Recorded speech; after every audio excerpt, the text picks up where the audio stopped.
So today's panel is cybersecurity problems for businesses. But the way this is going to be run is different. We're innovating the way panel runs. The way it's going to work, I'm going to put up a statement over here. I'm going to ask you how many of you guys agree with the statement, and then I'll ask the panelists how many of them agree with the statement, and then we kind of move over to a conversation. So you have to be involved, irrespective of whether you're eating, having coffee. I want to see full 100% involvement because it's a lot of fun. And then we have Q&A. We can do it during the session, or we can do an Ask the Experts in the end. Yes? Yes. Very unusual.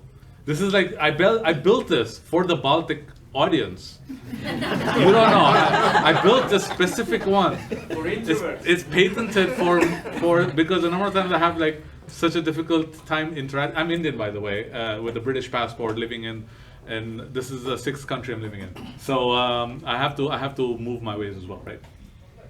So the first one is business demands a higher level of cybersecurity than individuals. How many of you agree that businesses demand a higher level of cybersecurity than individuals? You can raise your hand and go so-so. There's individuals. Okay, so if you're so-so, you can go like, I don't know yet. This doesn't make sense to me. It depends. Okay. Who is individual? And the panelists can vote as well. How many of you think that businesses demand higher cybersecurity than individuals? I would say, from my perspective, it's risk-based. No matter what you're doing, it all depends on the risk. So if the individual is the president of the United States, has a higher risk. If the company is a bank, it has a risk. So every time you look at this statement, you have to understand what is the risk behind it. And any security should be applicable to the right level of risk reduction or reducing that risk to what the risk is. So it depends on the what is the risk. What about you guys? What do you guys think? I completely agree. But I think in separating them is the problem. You have to look at it as a holistic risk. For example, on there, going to the other extreme at Cambridge University, I was responsible for cybersecurity of the finance department, but at the same time, my bigger risk was the individual that was in Egypt who just got murdered, and the partners that were there. That was a far higher risk for us, because on the individual basis, that's a real risk, which I have no control over. At least I know my finance systems are over there, we've got a firewall, we've got backups, so as you said, the risk is reduced. With them, it was I have no control over this, and inherently by the nature I don't. So it's all treating it as a risk, but also not dividing them.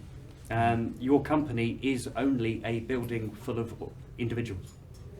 Okay. So you have to take them collectively, individually, as groups and as a system, rather than isolating in one particular area. Mari, what do you think? I'm also on the so-so level, because theoretically, or if you look at it very practically, you can see that most businesses have more risks than an individual, or they risk losing more than an individual. But I personally don't believe that you can separate these rights or risks like that, because why is individual personal data more important than business's data? If it gets leaked or if it gets compromised or whatever, then that's why I think that the high level should be in every kind of stage. And as Kieren said as well, businesses are just some fictical bodies in Estonia. They are juridical persons in Estonia, but they don't actually exist. They're a group of people, individuals, and it all comes down to that level. So I like that how there's like a, in the end, what I can kind of come up with is the fact that you have to kind of do a risk assessment of who they, like you said, if you're the president of the United States, you have a risk level, but at the same time, if you are the finance department, there's a higher risk on a finance department. And also some of the things that we mentioned earlier, you don't really separate your business, like you use your Facebook on your work laptop, and at the same time you use like personal stuff, work stuff on your personal devices. So try to understand what the risk is, which is I think really important to understand. Like you're not going to be 100%. Where are you going to put 80% of your effort, in trying to solve? Okay, the next question is, cybersecurity is just not simple. How many of you agree that it's just not simple? And it's not simple because these guys make it very difficult. They put all the kind of fancy words and jargons in it. So I'm going to say that cybersecurity is just not simple. I agree. All right, this is interesting. So I'm going to go to Kieren now because he's the only one of the panelists who didn't raise his hand, so he thinks it's simple. Go on, Kieren, tell us. It's simple in one aspect. We've added the word cyber to security. First ever phishing campaign. Anybody know what the year is? When it was first done? 85? Oh. Not even in the right century. 89. 17th century. It was called the Spanish prisoner scam. And they used to come up to you in England and then used to knock on your door and you say, you've got a long lost cousin who's very rich in Spain. Long lost cousin that was who's very rich. He's been imprisoned in Spain. If you give 1 bar of gold, you will get 1 truck worth of gold. This is the 17th century. What's happened is it's just easier to do. Before they would go to the town hall, they'd go through the records, they'd analyse it, they would look at it and then work out the correct attack vector. Now we have Google and people can analyse it and craft it. In terms of that, so we've made it more complicated because we've added the word cyber. That's what we've done. Cyber is, it's a new buzzword for exactly the same problem, security.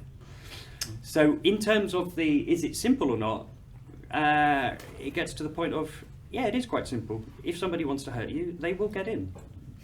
Okay. So what you need to learn is, once you've accepted that, as me and Joseph say, you need to learn how to deal with it afterwards. Okay. So, but would you say that cybersecurity itself, like the ways by which you can secure yourself, have been made simple? No, we've always complexed everything that we possibly can. We just add new marketing terms. You know, you get a lot of things around that. You know, just to take the last one, blockchain and artificial intelligence, machine learning, and zero trust. We just like to add new jargon words to confuse everyone. And ultimately, it means the same thing we've been doing for the last 25 years. And we've actually made security more complicated. We haven't focused on delivering security as a service to the end user. And that's the problem, is we don't think about the person who has to consume it. We think about the security control that we have to meet, whether it being the compliance checkbox or whether it being meeting an audit or hardening a system. But we actually haven't thought about the actual person who has to interact with it.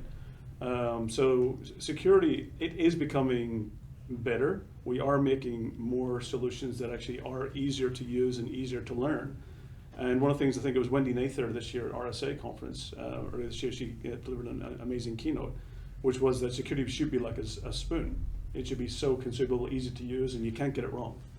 And that's ultimately what we got to get to, is that's the change. This is the change that we need to make going forward, is that security must be usable.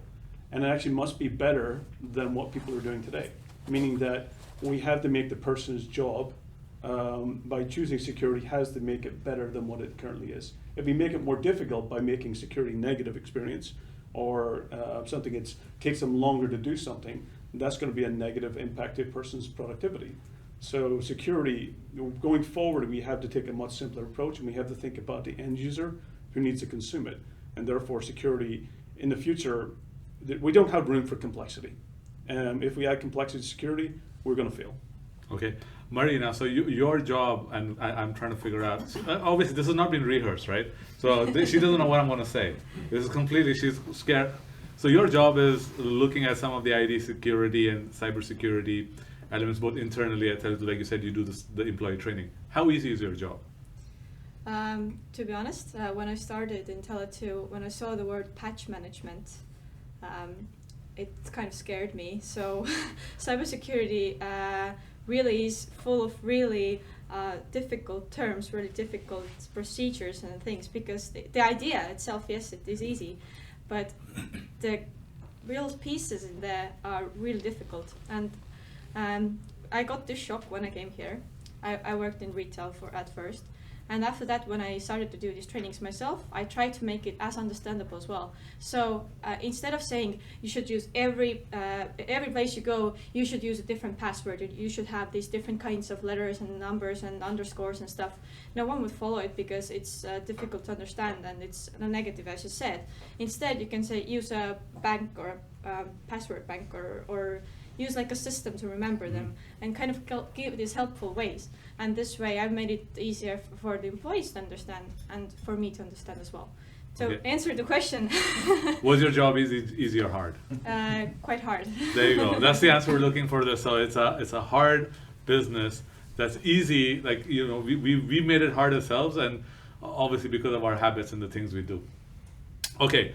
So we're gonna keep going, and after some time you're gonna have chances to ask questions.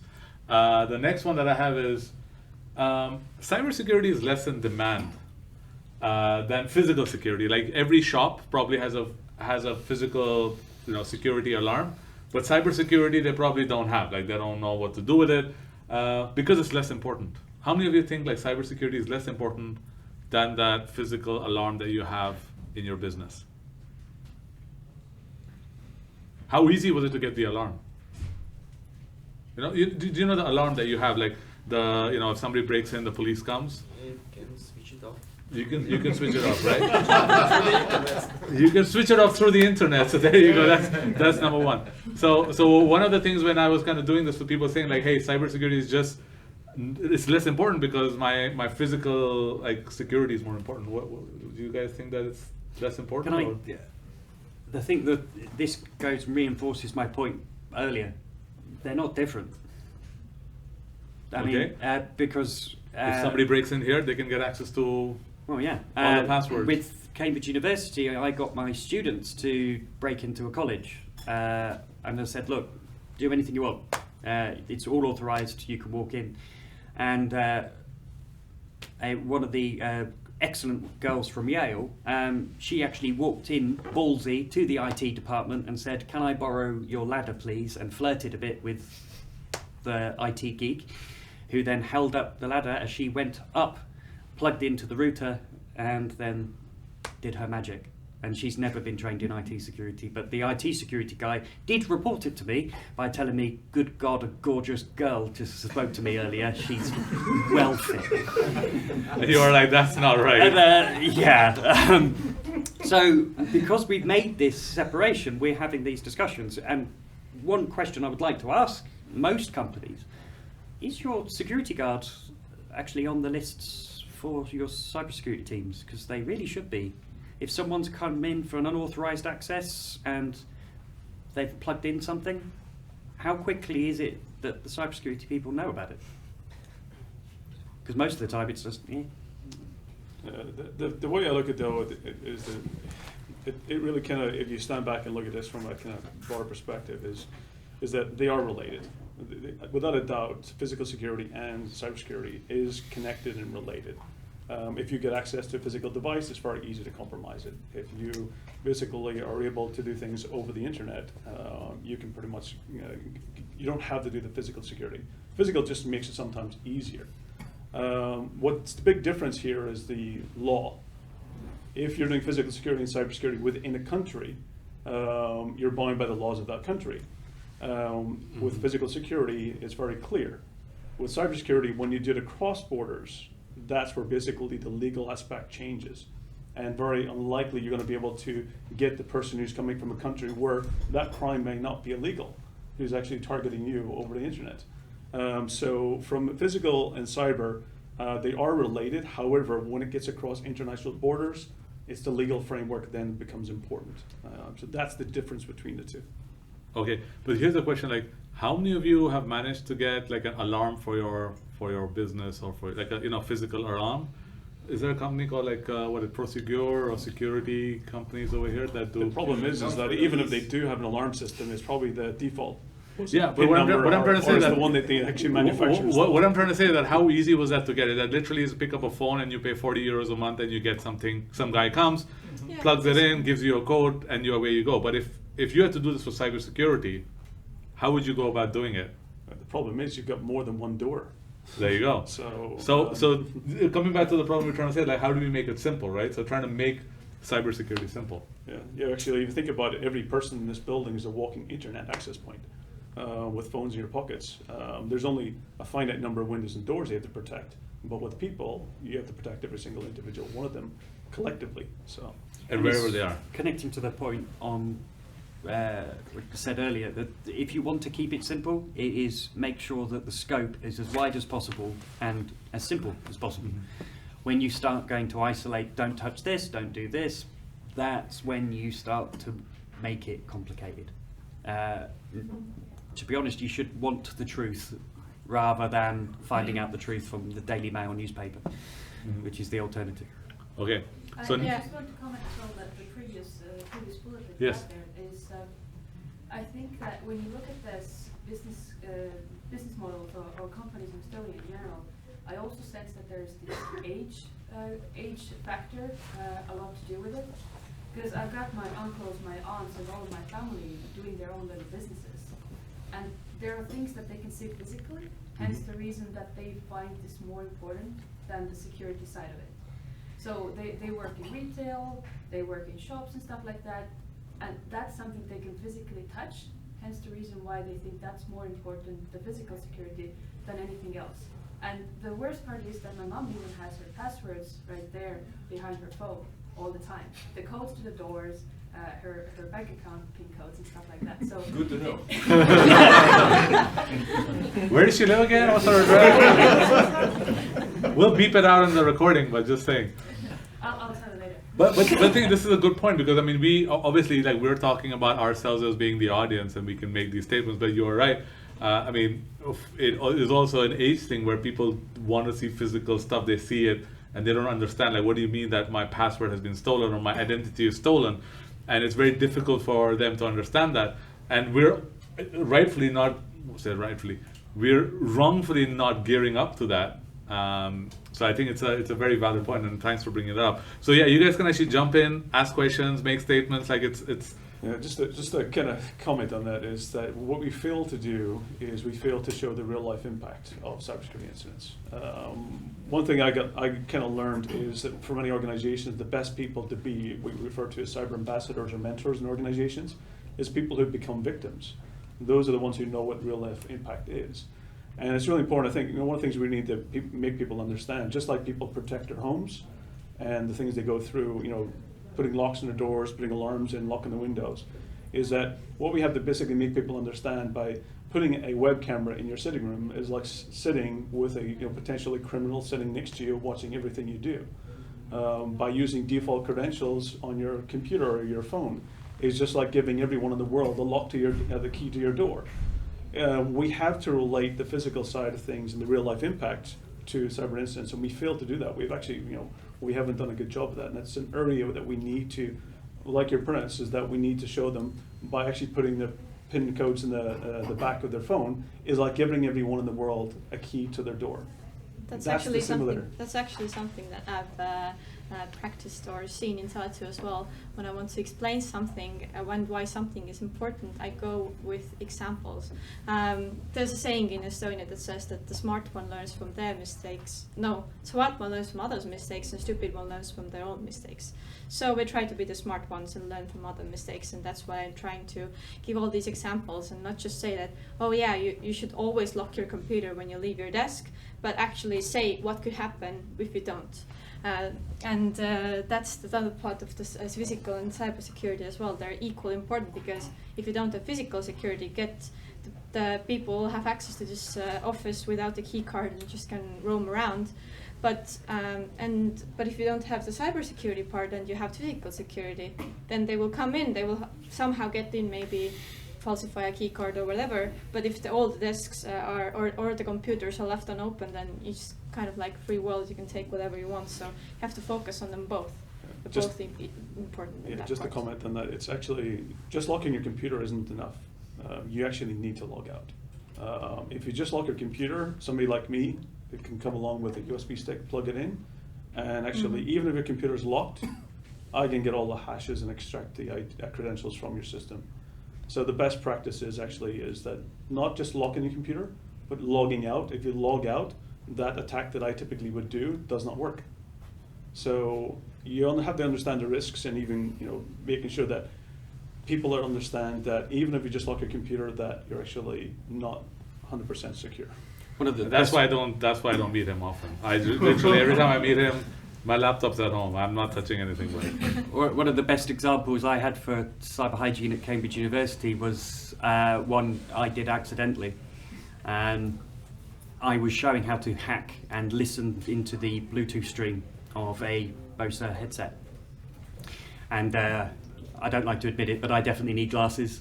And I clicked the wrong Bluetooth device. And all of a sudden, old 17th century lecture hall with the balcony at the top, a poor lady's bag started vibrating and fell down, and what I can only describe as the biggest sex toy was flapping around on the deck, because it used the same chipset. And it turned out that even though this was a sex toy, it recorded start times, stop times, and also had a microphone. Now, what was interesting is this person was from cybersecurity, and how did she, you controlled the app on your phone. Yeah, she definitely connected it to her Facebook profile. It remembers me about a case that was in USA some time ago where there was this specific kind of straight teddy pairs. There was a chip in it which could actually listen to people what they're talking about in their homes, and you could actually connect to this teddy pair when you were nearby. And isn't that Alexa? No, I'm just kidding. Pretty much everybody, all the home appliances. But also there have been cases in Estonia where you didn't actually need that. You don't need to do that much. For example, people throwing these USB sticks in front of big important buildings, for example, SCB buildings, bank buildings. Oh, yeah. And then there's an employee who thinks, oh, who's that? And kind of plugs it in. Well, which is at first a very bad idea. But another thing, what they do usually is that they put some really interesting file on that USB stick. Open this. Something called bonuses for December, or something that people would want to look at. Oh my God, I'm getting an extra bonus for my December paycheck. So of course the employee opens it, and well, yeah, we have had cases in Estonia that are just as simple. You don't actually need to have any access to an office. You just throw these USB sticks in front of the street, and that's it. Yeah. Okay. So I'm going to move to the next statement, and we're going to, firstly, do you guys have any questions? Because I want to ask if about the victims. So the best IT guys is the victim. So in case I want to afraid someone, in that case, where is this border under law? So if I will use someone I will find someone passwords on the sticks, and I will log in his computer, and maybe further through the web browser to some Facebook, let's say, and I logged in and I don't know, left the message. So don't do like this. Don't be stupid. That's breaking the law. Yeah. So the boundaries is that. So let's kind of put it into simple terms. Is that someone's house? Can make the simple terms. And when you walk up and knock on someone's door, and they open the door, you're still within your legal boundaries. The minute you put your foot inside that door, that's breaking the law without their permission. So it's always a case of understanding about making sure you understand the boundaries. And we even get into, I've been working with law enforcement and working with many organizations globally. And even as an ethical hacker, I have to know not just the laws in the country what I'm in, but I also have to know the laws of the countries I interact with, which are all very different. And also have to understand the cross-border laws as well, not just by being physically in that country, but also being able to communicate across. So it's important to understand that in most places, when you log in and you're entering that person's home, even if it is their account or email account, and what you're doing is you're breaking into their home, and you're breaking a law. Not only with that individual person, but also with the company that's actually hosting the service as well. Okay, in my case, photo of these passwords will be enough. The desk, let's say. You even get, so we think about in GDPR, password is considered part of personal identifiable information along with actually usernames. So taking a picture, you don't have consent. So what you end up doing, it gets into, you really got to understand is that sometimes it's best, sometimes people are trying to be good citizens by putting the USB stick in and trying to return it to the owner. If you find a phone in the street, sometimes you pick it up and you want to be a good citizen and you want to return it to the owner. In those cases, what you should do is bring it to either the company and pass it in, or you bring the phone to the police and pass it in and let them deal with it lawfully. Don't sometimes, yes. Okay. Or you can tell them. You can just tell them like, hey. If you know who it is, you tell them. But I have an interesting question for you. It's a little bit in the same subject as well. If I find someone's wallet, can I open it and see whose ID card is in there, so I know who to contact? Or should I turn it to the police and not look at it at all? So what you can do is, the best thing to do is just return it directly to the police and let them doing it. Some people will try to open the wallet, but you're then getting into, as you start entering someone else's home again. So, but it's ethical reasons. If you have ethical reasons that actually will hold up in a legal court, then you will actually be okay. So just don't take out the €100. That's what you're saying. Like, leave the money. Correct. Leave the money. If you're looking for returning purposes, it's typically ethical, and the person receiving the wallet will not be unhappy with you and prosecute. Cool. Unless he wasn't supposed to be there. So, all right, let's do this one. This one is a business needs an IT person to be completely cyber safe. So you need to have an IT person. How many of you guys agree that a business needs to have an IT person? Oh, Daria, we don't have an IT person. You think an IT person needs an IT person, like IT or IT person? IT person, the IT person who's going to solve the problem, the IT person for a business. You think we need that needs one? You think maybe anybody else? Anybody else? No. No? Okay. Why do you think that businesses? I mean, they don't need IT people to solve cybersecurity? Different responsibility. IT typically organized, security has fallen into the IT department because we sometimes assume it's a security and IT related issue. Security is not an IT problem. IT are responsible for making sure the IT systems and operations meet the business needs and are able to grow and deploy. There is a security aspect of IT systems like patch management or hardening systems and identification. And as we kind of referred to earlier, that there's also a physical security aspect. Is physical security sometimes IT responsibility? Or is it the security team who's responsible for the physical side of things? Security, it is part of an IT person's job, but it's not their sole responsibility. Security is actually the organization's completely responsibility, from the board right down to the cleaner to the person who comes in and washes your windows.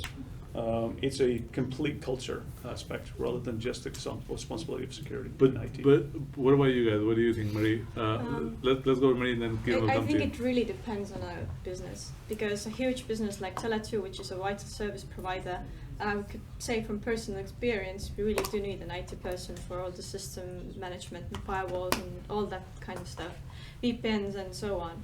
But if the business is smaller and doesn't have that many systems and doesn't have a big web page or big systems or e-shop or whatever, then the focus should be somewhere else, or could be someone else, and that's totally okay if you don't have a whole person for the cybersecurity part. But I would ask you the question then, is IT responsible for security awareness training of employees and onboarding and configuring their systems, and are they responsible for who gets into the office and ID cards? Are they responsible for who publishes what resumes and job descriptions on websites? IT is really a part of other types of security measures we have. They're one part of the entire security puzzle. But that's a good way to put it. But in some businesses, you really need to have that part. It's very important. In some businesses, you should focus on other things more, maybe on that part, as I said before. Kieren? Okay, everybody here is probably interested in this topic, so please put your hand up if you use PGP email. Put your hand up if you've ever heard of PGP. An IT company ran by somebody who is completely cyber safe would be the most awful organisation to work for ever.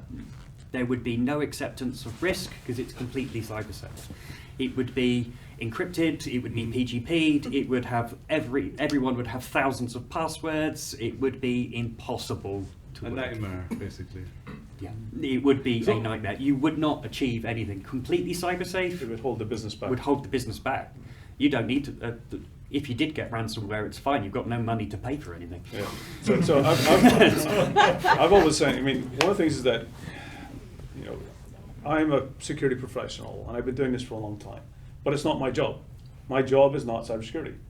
It's my skills, it's my knowledge, it's my background, and I know a lot of the best practices and I know what organizations can do. But my job when I go into organizations is not to make them cybersecurity and not to make them cyberspace safe. My job is actually to reduce the risk to the business and make the business more resilient and help employees perform their jobs well. That's my job. That's what I'm there to do. But I use my knowledge and experience and skills to make that possible. But my job is to make the business resilient, to help the business be successful and help employees do their job better. That's ultimately, so being cyber safe is not ultimately the goal. It's ultimately what you do in order to help the business. Exactly. A great example to see this in action is at Cambridge University. I worked with some really, really top cybersecurity people like Ross Anderson and Richard Clayton and all these very, very top people. Go to their websites. They are indeed 100% cyber safe, but they are from 1994 in terms of look. It is a plain HTML, no CSS, no Java, no sexy, left, center, right. It is bog standard. Would you really want your company to have an HTML4 static website with an animated GIF and never move on, never take CSS, never do Java, never have login, never have credentials? That would be pure cyber safe, and it would be terrible. Yeah. Okay, I love this because I added this question quite recently, and I love the fact that I used the terminology.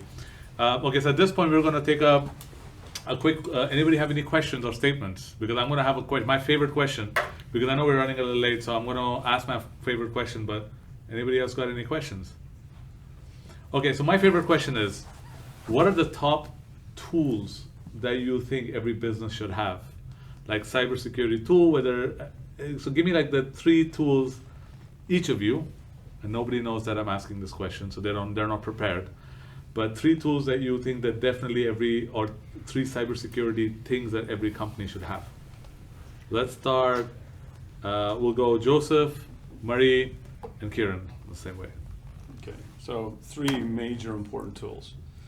The first one is asset and inventory. You can't actually secure what you don't know what you have. So knowing everything that's out there and being able to audit and inventory everything is critical. The second area is two-factor, multi-factor authentication. A password should not be the only thing is protecting your organization's critical systems and logging in. So people who simply just logging into accounts, web servers, into databases or whatever it may be, using a simple password should at least have some additional factor of authentication. And then also privilege access management. All users are becoming privileged in regards to either the account that they have or the actual data that they're accessing. So making sure, one of the things is that when I refer to privilege access management, sometimes we step back and think of it as just password managers. My goal is that humans should not, we're really bad at creating passwords. We're really bad at actually remembering them, we're really bad at actually creating them. So as much as we can remove the human element from creating and remembering passwords, using things like simple password managers, which are typically for consumer side, but for organizations and businesses, a password manager is really what we refer to as privilege access. So that will help reduce, one is cyber fatigue, and it will eliminate the need for humans to create and manage and remember passwords. So 3 things, simple, know what you have, protect it with more just a password, and then try to eliminate the passwords in people's brains. Okay, so the most important thing is training and awareness. Really basic cyber hygiene, starting from locking and logging off on your computer when you're in a home office. Because there was an incident in Sweden pretty recently when a person was working in a home office, and she heard that something is going on in the kitchen, something was on fire, she thought, and she left the computer unopened, and this commotion was actually created by her son, who then went into the unlocked computer and stole really sensitive data from there. Her son? Yeah, and Oh the my hackers God. actually paid the son.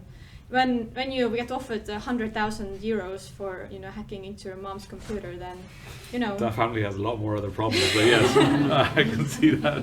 So, but I see what you're saying, yes. Yes, so starting with this awareness that you can't really trust anyone, but you have to trust anyone, kind of training and telling all these really basic things that everyone should know. This is the start, because you can have really great systems, really great monitoring, and get really big budget and focus on cybersecurity, but when you have a person or an employee who will still download a malicious file in their computer, then it's still a big risk for the company. So that's the really starting point, that your employees are aware.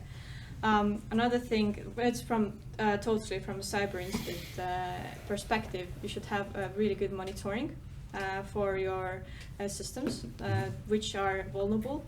I can say this from a fraud perspective as well. That way you can prevent financial and any other damage as well.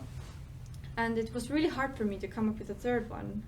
You don't have to. I mean, if they're overlapping, it's fine. It's just, I mean, if you can think about it, and then Kieren can go, you can come back to it if you want. Okay. Yeah, if you want. Yeah. Kieren, do you want to? Yeah, in definitely terms of the training side, what happens when it goes wrong? How do you lead the incident? Who do you call? Because one of the key problems you'll have is we do a lot of training in cybersecurity amongst ourselves, which is crap. Because in the event of something happening in an organization, it is not the cybersecurity person that's going to be taking charge and responsible, it's the CEO and the board. Practice that awkward communications barrier during an exercise of where the tech team go, this is what's happening, and your CEO goes, what bollocks are you speaking? What impact is this? How do I get out of this? Practice makes perfect. Most organizations have a great playbook for when an incident happens, but they've never actually tried it. So two things generally happen when I do an exercise. One, they have an amazing black book that no one ever gets out because they're panicking. Or the black book actually makes things worse because they've never actually tried it. So definitely practice and then adapt and change. Do it regularly so it becomes routine. When I first started the Navy and we did a fire alarm, because we did them every day, at first I panicked, then I got bored, and then it became muscle memory. So when I did have a real fire, I'd already dealt with it before I thought about it. I'd already got the fire extinguisher. The time of response to get the right information at the right time to the right place in a way they can understand it, that is key. Second tool, you've got two of them on your head. Ears. Listen. What do consultants generally do? Consultants generally tell you the time on your own watch. You've got the information. Your teams have so much information that you can actually extract from them. Talk to them. Actually go and have well, the best things I did in Cambridge was just have a coffee morning and take my team once a month for a pint. After the first beer, they loosen up. The second beer, they tell me all of the shit that's really going on. And then I can actually learn how I can make their lives better. Do listen internally. People are generally quite scared. They have objectives, they have KPIs, they're all isolated. Break that barrier down. Make it a social element. And the third thing, because I'm scraping the barrel because he took all the good ones. But no matter what tool you are thinking about implementing in your company, either if it's 2FA or if it's access control management, actually ask to see what everybody else is using. There's a good chance that your organization has already picked a product and you just don't know about it. Look at Slack. Slack is generally one of the worst security tools you can have in any organization. And it's not because it's technically bad, it's because how many people have set up these Slack instances and it's not being responsible, not being in charge. I'll happily say it, maybe it will change. I'm still on the Cambridge University Slack channel. I left 2 years ago. But it's run by somebody else. And it's disorganized and destruction. So work out what everybody is using it, because they've already picked. It's better that though what you decide is Slack is the one, that you say, well, we'll run an official Slack instance. We'll manage it. We'll connect it to our single sign-on, and we'll make sure it's got 2FA, because people will always find a way. Their primary objective is to get the job done. If you put barriers to get in the way of that, they will find a better alternative route. Mm-hmm. So find out what that alternative route is and make it better for them. How many organizations have allowed external people access to their Slack channels? Mm-hmm. And how many organizations are actually their employees sharing passwords and usernames across Slack channels? Yep. Slack is an absolute bloody nightmare. And it's funny though, because of the disconnect. Slack is a nightmare. Everybody's using Slack, especially cybersecurity stuff. It's so much stuff goes on it. And so many times I've had to say, do you really want that vulnerability you've just found public? Your internal Google search in Slack. Yes. Mari, did you have a third one? Yeah, actually, I'm going to steal it from Kieren. It's the good incident response. So you can conclude that you know the risks, you know how to detect them, then you protect yourself against them with monitoring, and then you know how to solve them efficiently. So that when there's a fraud or some incident going on during at night, I don't get a call and be woken up with oh my god, what do I do? You actually have gone through it and you know what's going on. So that's really important. So this is quite an interesting thing, because I used to work at Telefonica when the WannaCry attack happened in 2016, 17. And you know what the response was? Like a person running through the floor saying, unplug your laptops, unplug your laptops. Literally, that's what we were doing. Like, people were shutting their laptops. And the funny thing is, it took them a day to realize that they actually had, you know, like you have the screens running over here with the information. They had 2 computers which were under in cabinets, which were connected to the network and were running for 2 days. And nobody had turned them off because they hadn't taken inventory of what to do when something would happen. So it's actually quite interesting, like we talk about quite trivially about all this effort we're going to put to secure ourselves. But when something does go wrong, there's a human being running across the floor saying, unplug your laptops, unplug the printers, because everything is connected to the network, right? And this is what we had to do, and over the weekend, we had to come and drop our laptops, make sure we don't open it, purely because we don't, like, that was the response at that time. So I think it's very important to understand. And at that point, the chief information security officer was going on Twitter saying, hey, it's not my problem, I'm on holiday. So comes to your question as to how do you communicate it to your shareholders, to your employees, like what's happening and how do you keep them calm. So I think it's very important, not only doing, like you said, some of the 2-factor authentication passwords, but also then, you know, I already mentioned to you, like it's not a question of if, it's a question of when. So if it's going to be when, then make sure you have your A game on when it happens. You know, that's the time to shine as well. Okay, so I'm looking at Heidi over here because I know that her time slot said that we're 15 minutes over time, but I have more questions. We can ask more questions, or we can call it a day. You can take them for the tour of the office. What do people think like? Do you want to call it a day? You can ask questions. Yeah, it's fine. You're fine? Any questions? I wanted to ask what tools you're using in Cambridge, or in this open source. It's like Snort. So in Cambridge, it's pretty much the same thing that we're now replicating in Caltech. So I'm the opposite of so I take open source to the next level.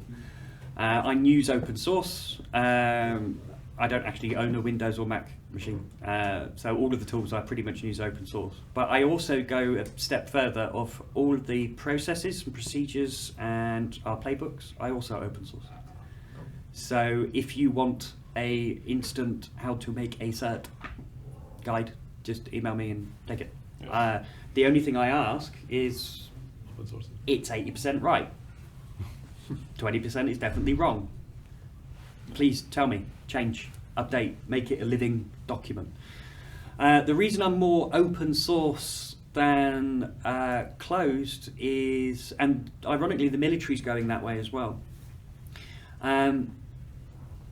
We can review the code, but open source isn't free. It's not free. It's not free. So don't think you're saving money, you're not. The challenge, most organizations, you have to have a balance. It comes into, with open source, it's about the supportability. How frequent you get the updates. Who do you call when there's a problem? So support is the challenge. And that's what basically when you're paying for licensed software is you're paying for that organization's predictability. You're paying for that organization's supportability. So that's one. And then the second portion is skills and resources. Is that you have to go with what you have skills and resources to manage. Just because something's open source, it might be more expensive to get somebody who's skilled in that area. So you're going to pay through basically people and skills and resources. So it's a bit of a balance between making sure that you, wherever you're located in the world, some countries are more predominantly prefer open source than others, but it comes down to one is skilled resources and supportability of those. And also, open source, because you can see the code, also means other people see the code as well, and even attackers. So when a vulnerability does happen, everyone sees it immediately. So for open source, what happens is you get into the SSL and Heartbleed and those types of scenarios where now everyone's exposed, and you have to find ways in order to harden it or protect it or update it, and also not knowing when that patch is going to come. So unless you're going to create it yourself, and then that's where cost comes into it. So nothing's free. And also get into then what does it run on? Does it run in expensive hardware, or does it run in expensive cloud? What resources does it require? So you get into all of these different things, and I've learned a lesson for many years. Nothing's free, and when you do any type of evaluation, whether it's licensed software or open source, you have to look at the actually total cost of ownership completely in regards to how long you plan to have it for. What's the underlying requirements for resources? What about skilled people, and what about support? But it's better than nothing. It's well, actually, to be honest, it goes back to the whole risk assessment discussion. I've done risk assessments for many organizations, and sometimes reducing the risk, we could choose to do some expensive software that would do it, or we could choose to go and pay a service provider to do it, or we could document it, put it in the document, and do it through training. So when you get into doing nothing, it's all about the question of what risk are you reducing by doing that. So actually, one lesson I learned a few years ago, when it's going back to when I said about me being a security professional, that my job is actually to help the business reduce risk and become resilient. And that's my job. And I was actually talking to a CFO who made me realize that they said the cost of security is the cost of doing something versus minus the cost of doing nothing. And what you get into is actually, well, what is that cost? And if that cost is significant, if you're going to spend 100% of your risk of the value of that system to protect it, the value's kind of gone. So it's all about risk and appropriate measures to reduce the risk. I think that's a good answer. One area I would also, like taking it back a bit for your own personal training and understanding and doing systems. One of the big benefits we've seen from a university aspect, as well as SMEs, with open source as a bonus, is you actually learn what you're doing. I gave a lecture at Caltech last year about email spoofing, and about 2 hours in, I then realised that my audience of 18 to 20 people have never used a mail client. They had absolutely no idea what I was talking about. IMAP, POP, SMTP, what the fuck is that? Who does these days? Yeah, because they use Gmail, and then use the web page, or then use their app on their phone. They've never set it up. So for basically 2 hours, I was talking complete crap because they have no understanding. Once I took it back to, this is how email works, and these are some of the open source tools we can use, then it jumped. But I automatically assumed people know this. We had, he would name nameless, somebody who has passed all of the qualifications possible, didn't know you could open up 2 terminals at one time. He thought you could, every time he was closing it and then opening up a new box, because they've never actually used a computer, they've used a web browser. And in that case, he don't realize what protocols are encrypted, what are used, and also... Exactly. We've jumped straight to the sexy part of cybersecurity and forgotten, how does a computer work? What is a kernel? What is, how do you interact with it? What does it do? That is what open source can do for you personally, is you can get into the nuts and bolts and see how a firewall works. But only if you want to. If you have time. If you have time. And the resource to do it, and the willingness to do it. Okay, gentlemen, I'm gonna, we had like so many questions here, and I thought all night I'd use all the machine learning algorithms to find the biggest questions in cybersecurity. We'll have to leave it for the next session. There were some good ones like public Wi-Fi's are safe. We've talked about the security tools. We've talked about what do I do if I have been compromised.